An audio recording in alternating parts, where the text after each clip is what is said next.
রাজধানীর ধানমন্ডিতে ব্যাংক কর্মকর্তা আরিফাকে হত্যার কথা স্বীকার করেছেন তার সাবেক স্বামী ফখরুল ইসলাম রবিন। দুপুরে সংবাদ সম্মেলনে দাবি করেছে ঢাকা মহানগর গোয়েন্দা পুলিশ, তবে হত্যার কারণ সম্পর্কে কিছু বলেননি রবিন। এদিকে রবিনের গ্রেপ্তারে সন্তোষ জানিয়েছে আরিফার পরিবার, একই সাথে সুষ্ঠু বিচারের দাবি জানিয়েছেন তারা। 16 মার্চ দুপুরে সাবেক স্বামী রবিনকে নিয়ে সেন্ট্রাল রোডের বাসায় ফেরেন আরিফা।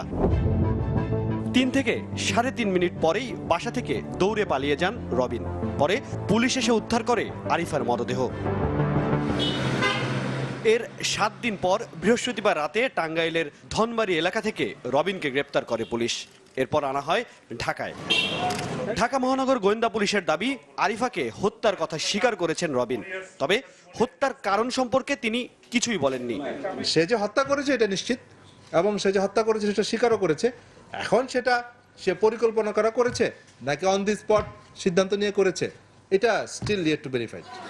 রবিনের গ্রেপ্তারে সন্তোষ জানিয়েছে আরিফার পরিবার, একই সাথে হত্যার সুষ্ঠু বিচার দাবিও তাদের। এই খুনির জন্য সর্বোচ্চ শাস্তি, মৃত্যুদণ্ড হয় এই কামনাই করছে। দৃষ্টান্তমূলক শাস্তি হলে এই খুনির মতো আর কেউ এরকম হত্যাকাণ্ড যাতে না ঘটাতে পারে।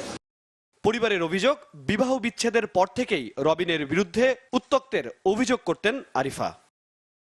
হিরণ খান, চ্যানেল 24, ঢাকা।